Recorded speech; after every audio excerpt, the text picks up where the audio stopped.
चलो बच्चों, जैसे कि हम लोग प्रीवियस लेक्चर में देखे कि स्टेबिलिटी ऑफ न्यूक्लियस के बारे में हम लोग देख लिए कि दो फैक्टर हम लोगों को मिला कि एक मास डिफेक्ट फैक्टर जो होता है ना, और दूसरा फैक्टर हमने जो देखा वो क्या देखा, N/P का रेशियो। इसका रेशियो N/P का रेशियो, यही हम लोग देखे थे, है कि नहीं। अब हम लोगों को कुछ और भी चीज़ों को जानना है कि जो स्टेबल न्यूक्लियस होते हैं, स्टेबल न्यूक्लियस, उनके लिए कौन कौन से फैक्टर होते हैं, है ना। स्टेबल न्यूक्लियस के कौन कौन से फैक्टर हैं जो स्टेबिलिटी को एक्सप्लेन करते हैं, वो कौन कौन से हैं। जैसे कि एक सबसे पहली चीज़ हम ये देखते हैं कि स्टेबल न्यूक्लियाई, जनरली आप देखोगे कि स्टेबल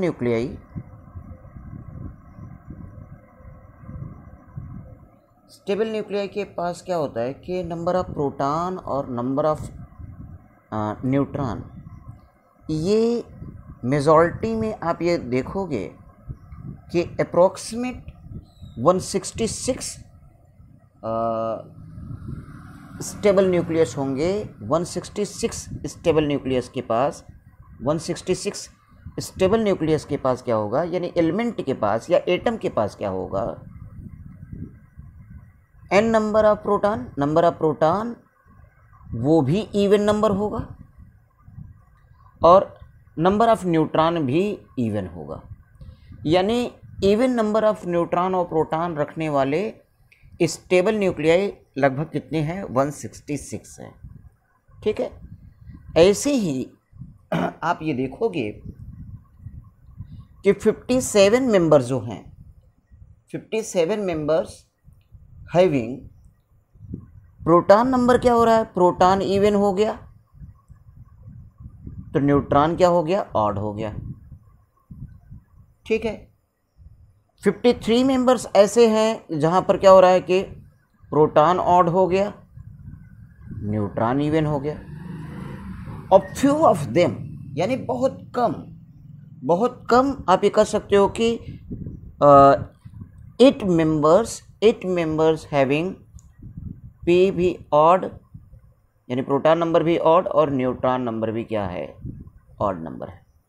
तो स्टेबल न्यूक्लियाई के बारे में ये बताया जाता है कि स्टेबल न्यूक्लियाई वो न्यूक्लियाई ज़्यादा स्टेबल होते हैं जिनके पास प्रोटॉन नंबर और न्यूट्रॉन नंबर दोनों ही इवन होते हैं, उनकी संख्या ज़्यादा है, सबसे ज़्यादा है। और इवन और ऑड प्रोटॉन और न्यूट्रॉन में ऐसे इन मेंबर्स के जो नंबर्स होते हैं, आप ये कह सकते हैं कि 1/3 पार्ट, ठीक है, आप कह सकते हैं कि 1/3 पार्ट ऐसे मेंबर्स हैं, ऐसे नॉन मेंबर्स हैं जिनके पास आप ये देख रहे हो कि किसी के पास प्रोटॉन नंबर ऑड है तो किसी के पास न्यूट्रॉन नंबर ऑड है। एक ये भी फैक्टर भी आप जानते रहे कि स्टेबल न्यूक्लियाई के लिए न्यूट्रॉन नंबर और प्रोटॉन नंबर का इवन और ऑड नंबर होना भी उसके स्टेबिलिटी के लिए रिस्पॉन्सिबल हो रहा है। इसी जगह पर हम लोग एक और भी चीज़ जानेंगे, द मैजिक नंबर्स।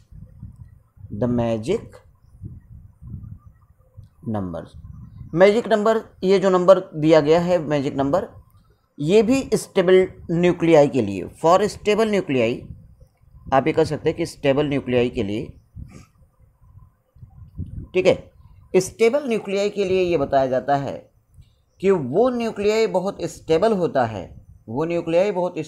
है, जिनके पास क्या होता है कि neutron number stable nuclei having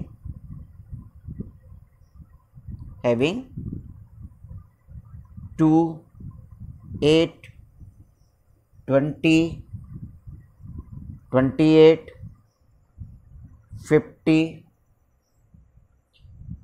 82 and 126 neutrons number. यानी स्टेबल न्यूक्लियाई वाले मेंबर जो हैं, वो स्टेबल न्यूक्लियाई वाले मेंबर वो हैं जिनके पास न्यूट्रॉन नंबर क्या हैं, 2 हैं, 8 है, 20 है, 28 है, 50 है, 82 है एंड 126 न्यूट्रॉन जिनके पास हैं, वो आप ये कह सकते हैं कि वो स्टेबल न्यूक्लियस है। और इसी नंबर को ही आप क्या बोलते हैं, इसी ये 1 2 3 4 5 6 7 नंबर्स को ही आप क्या बोलते हो, these numbers are called magic numbers. These numbers are called magic number. और एक और भी चीज़ यहाँ पर बताया गया कि 114 और 184 न्यूट्रॉन्स वाले मेंबर्स भी, ये भी बताया गया, and 114 and 184 neutrons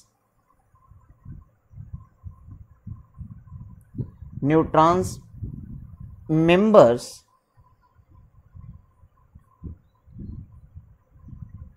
having stable nucleus. यानी ये मेंबर्स भी स्टेबल न्यूक्लियस रखेंगे, क्योंकि ये 114 184 न्यूट्रॉन्स जो हैं वो अभी उनके बारे में, उन एलिमेंट्स के बारे में फुल्ली एक्सप्लेनेशन नहीं हुआ है. तो मैजिक नंबर जब भी पूछा जाएगा तो मैजिक नंबर में नंबर ऑफ न्यूट्रॉन्स कितने वाले होंगे? 28, 20, 28, 50, 82 एंड 126. दिस 7 नंबर्स, यानी कि दीज नंबर्स रखने वाले जो मेंबर्स होंगे वो आपके स्टेबल न्यूक्लियस होंगे, और इन्हीं नंबर्स को हम मैजिक नंबर्स बोलते हैं. ठीक है, इन्हीं नंबर्स को हम लोग क्या बोलते हैं? Magic number. अब आप लास्ट आप देखोगे जो युकावा ने एक्सप्लेन किया कि वाई न्यूक्लियस बी स्टेबलाइज. क्यों न्यूक्लियस स्टेबल होता है? क्यों न्यूक्लियस स्टेबल होता है? तो वहाँ पर न्यूक्लियस की स्टेबिलिटी के लिए एक जो यहाँ पर एक्सप्लेनेशन है वो है the exchange force. The exchange force. तो युकावा ने ये सजेस्ट किया. किसने सजेस्ट किया? Bye Yukawa. युकावा ने ये सजेस्ट किया, YUKAW, sorry, YUKAWA. By Yukawa ने ये सजेस्ट किया है. ठीक है, युकावा ने ये सजेस्ट किया कि exchange force be responsible for the stability of nucleus. यानी न्यूक्लियस को स्टेबलाइज करने के लिए उसके एक्सचेंज होना, एक दूसरे में चेंज होना. ठीक है, तो युकावा ने न्यूक्लियस के अंदर बताया कि कुछ अनस्टेबल पार्टिकल्स भी होते हैं, और जिसका नाम उन्होंने पाई मेशान बताया. क्या बताया उन्होंने? पाई मेशान. तो आप ये कह सकते हैं after the discovery of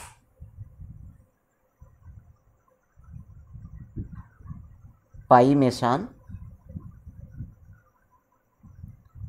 unstable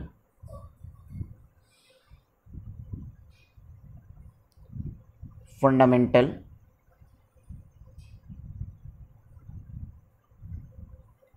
particles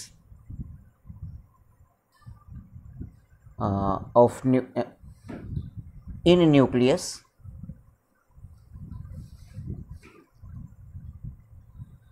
ये पाई मेशान की डिस्कवरी के आफ्टर युकावा ने ये एक्सप्लेन किया कि न्यूक्लियस के अंदर जो न्यूट्रॉन होता है, जो प्रोटॉन होता है, वो एक दूसरे में क्या होते हैं? चेंज होते रहते हैं. वो एक दूसरे में क्या होते हैं? चेंज होते रहते हैं. और उनके उस एक्सचेंज में क्या होता है कि उनके उस एक्सचेंज में एक अट्रैक्शन फोर्स एग्जर्ट हो जाता है, और उस अट्रैक्शन फोर्स के कारण वो स्टेबलाइज हो जाते हैं. इन्होंने ये बताया कि एक न्यूट्रॉन जो होता है वो चेंज हो जाता है किसमें? प्रोटॉन में. और वहाँ से निगेटिव पाई मेशान वहाँ से क्या होता है? निकल जाता है. ये निगेटिव पाई मेशान. देखिए, एक प्रोटॉन जो होता है वो चेंज हो जाता है न्यूट्रॉन में जब वो निकाल देता है एक पॉजिटिव पाई मेशान.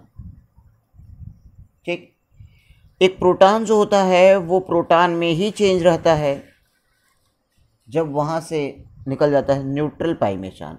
एक न्यूट्रॉन जो होता है वो न्यूट्रॉन में ही रहता है जब उससे निकल जाता है न्यूट्रल पाई मेशान. यानी युकावा है suggested that the pi mesons be 3 types, negative, positive and neutral. तो इस पाई मेशान के एमिशन के थ्रू या इनके एडिशन के थ्रू एक न्यूक्लियन पार्टिकल जो होते हैं न्यूट्रॉन प्रोटॉन में, प्रोटॉन न्यूट्रॉन में, ये एक्सचेंज होते हैं और इस एक्सचेंज में एक फोर्स एक्सर्ट होता है और उस फोर्स के कारण क्या होता है कि वो स्टेबलाइज हो जाते हैं। वो क्या हो जाते हैं? स्टेबलाइज हो जाते हैं। ठीक है, तो discovery of pi meson Yukawa, discovery of pi meson कौन? युकावा। ठीक है, ऐसे ही आपसे पूछा जाएगा डिस्कवरी ऑफ पॉजिट्रॉन, ऐसे ही आपको जानना होगा डिस्कवरी ऑफ पॉजिट्रॉन, जिसको आप एंटी इलेक्ट्रॉन भी बोलते हो, पॉजिट्रॉन +1e0 इसका सिंबल होता है। ये एंडरसन ने किया। किसने दिया? एंडरसन। फिर discovery of anti proton, discovery of antiproton, anti electron, positron को एंटी इलेक्ट्रॉन बोल सकते हैं, एंटी प्रोटॉन, यानी प्रोटॉन पे पॉजिटिव चार्ज होता है तो इस पे नेगेटिव चार्ज होगा। प्रोटॉन पे पॉजिटिव चार्ज होता है तो इस पे क्या होता है? नेगेटिव चार्ज होता है, -1p1। इसको किया सेग्रे ने, SAGRE, सेग्रे ने एंटी प्रोटॉन को। ठीक है, discovery of anti neutron, discovery of neutron करें, anti neutron.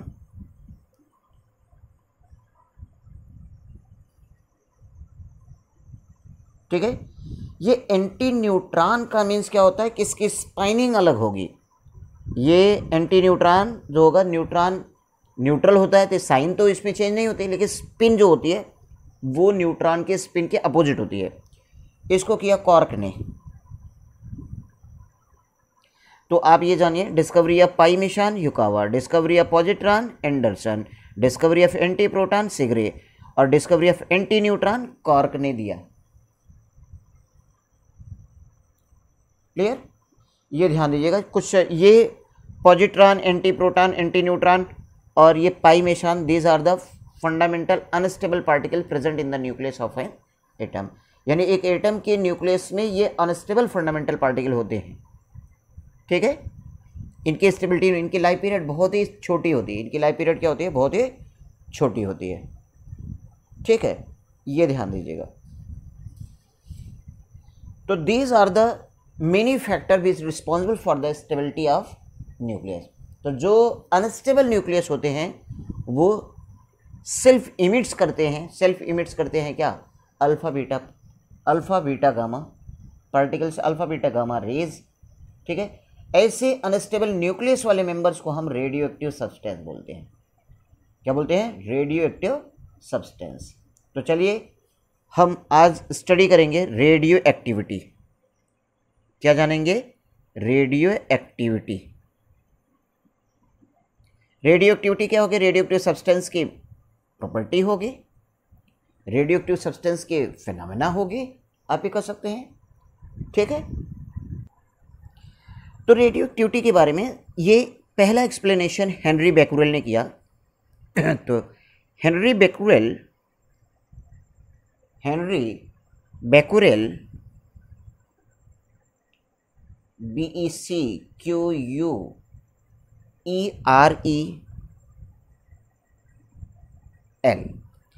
Henry Becquerel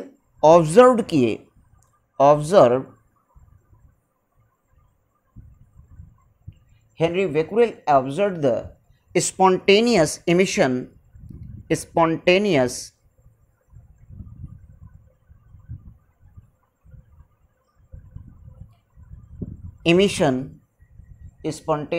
emission of invisible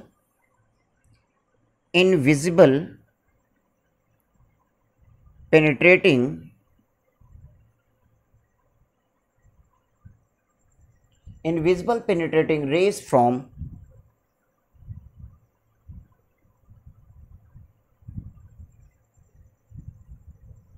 potassium uranyl sulfate,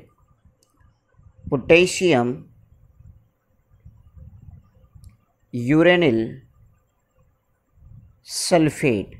एक बात ये ध्यान दीजिएगा, इस कंपाउंड से खूब क्वेश्चन बनता है कि हेनरी बेकुरेल ने किस कंपाउंड से ऑब्जर्वेशन निकाला था, किसका, पेनिट्रेटिंग रेज का, अल्फा बीटा गामा रेज के बारे में किस कंपाउंड्स का यूज़ किया था, किस कंपाउंड्स के रेस्पेक्ट से दिया था। तो वो उसका फॉर्मूला होता है K2UO2SO4 होल ट्वाइस। ये फॉर्मूला याद रखिएगा, ठीक है। इसी को आप बोलते हैं पोटेशियम यूरेनिल सल्फेट। और ये पोटेशियम यूरेनिल सल्फेट जो है वो इनविजिबल पेनिट्रेटिंग रेज को स्पॉन्टेनियसली इमिट्स कर रहा, अपने आप इमिट्स कर रहा है, ठीक है। Which influence the photographic plate, which influenced photographic plate,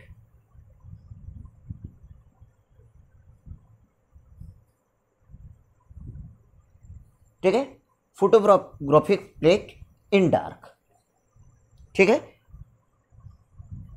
तो ये देखा गया कि फोटोग्राफिक प्लेट जो होते हैं वो ब्लैक हो जाता है, इन्फ्लुएंस कर देता है, ये रेज हो रहे वो इन्फ्लुएंस्ड कर रहे हैं, यानी ये फोटोग्राफिक प्लेट के साथ साथ जिंक सल्फाइड को भी इन्फ्लुएंस्ड करता है, ये जिंक सल्फाइड को इन्फ्लुएंस करता है। उसके बाद मैडम मैरी क्यूरी और उनके हस्बैंड पियरे क्यूरी ने इस रेडियो एक्टिविटी फिनोमिना को एक्सप्लेन किया। आफ्टर दिस, इसके बाद Marie Curie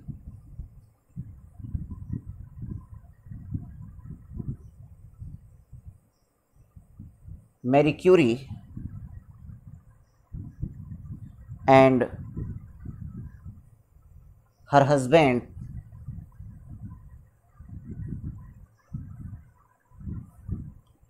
Pierre Curie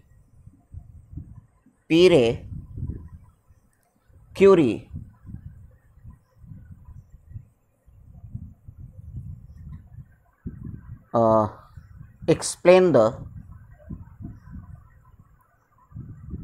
radio activity. इन्होंने क्या बताया,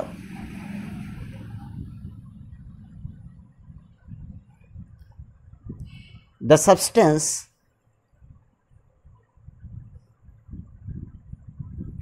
which spontaneously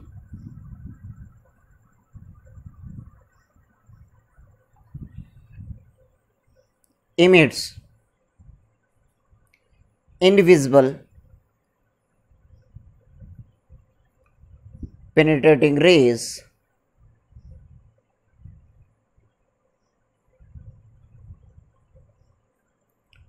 which influenced the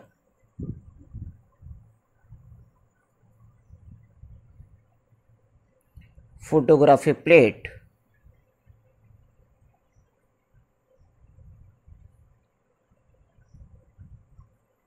in dark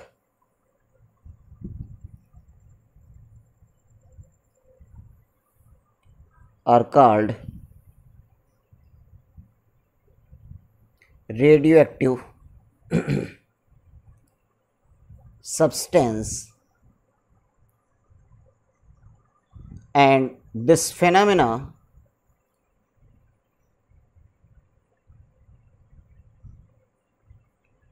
is called radioactivity।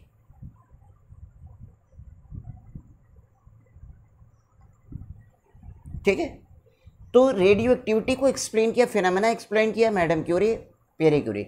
इसलिए मदर ऑफ रेडियो एक्टिविटी का नाम जो जाता है वो मैडम मैरी क्यूरी को जाता है, क्योंकि इन्होंने रेडियो एक्टिविटी के बारे में बहुत सारा एक्सप्लेनेशन इन्होंने दिया। ठीक है, बाद में रदरफोर्ड ने आइडेंटिफाई किया कि 2 types of these penetrating rays and named them alpha and beta particles. Later on P Villard identify किए एंड नेम्ड किए 3rd category of penetrating rays gamma. यानी इन्होंने बस ये बताया कि इनविजिबल पेनिट्रेटिंग रेज के बारे में आपके हेनरी बेकुरेल ने भी और मैडम मैरी क्यूरी ने। हेनरी बेकुरेल ने उस पेनिट्रेटिंग रेज का नाम बेकुरेल रेज बताया, बेक्यूरेल रेज उनके नाम से ही वो दिया गया कि बेक्यूरेल रेज हुआ। लेकिन मैडम मैरी क्यूरी या पेरी क्यूरी ने name of the penetrating rays का एक्सप्लेनेशन नहीं किया। Name of the penetrating rays का एक्सप्लेनेशन रदरफोर्ड किए थे और विलार्ड ने किया था। ठीक है, तो लेटर ऑन आप कह सकते हो कि Rutherford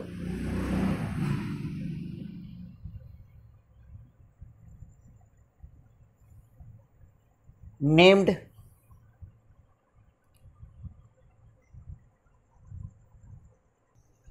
Rutherford named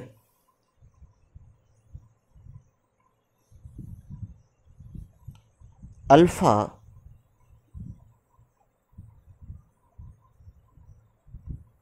and beta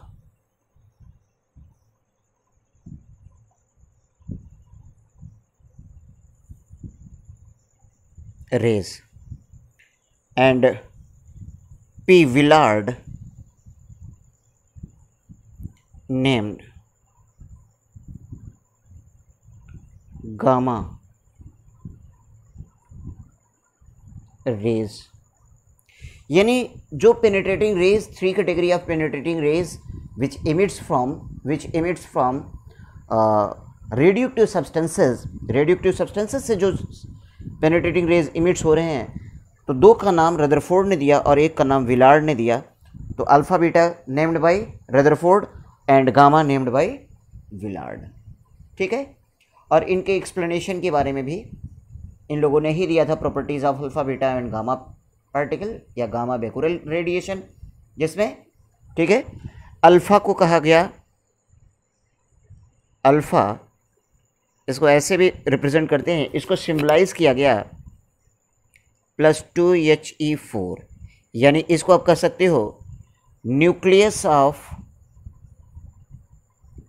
helium. Alpha particle जो होता है वो सिंबलाइज किया जाता है +2He4 से, फॉर्म बाय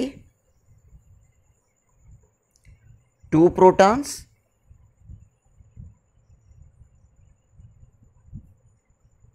एंड 2 न्यूट्रॉन्स। यानी अल्फा पार्टिकल जो होता है वो 2 प्रोटॉन और 2 न्यूट्रॉन्स के कॉम्बिनेशन से फॉर्म होता है। ये न्यूक्लियस ऑफ हीलियम भी इसको बोला जाता है। ठीक है, इस पे 2 पॉजिटिव चार्ज होता है, मास इसके पास ज़्यादा होता है। मास इसके पास ज़्यादा होगा तो इसकी वेलोसिटी क्या होगी, कम होगी, इसकी पेनिट्रेटिंग पावर क्या होगी, कम होगी। ठीक है, ये देखिए दूसरा आप जानिए बीटा पार्टिकल्स। बीटा पार्टिकल्स जो है इसको सिंबलाइज किया गया -1E0, यानी इस पे साइन नेगेटिव चार्ज होता है, इसको हम एंटी पॉजिटिव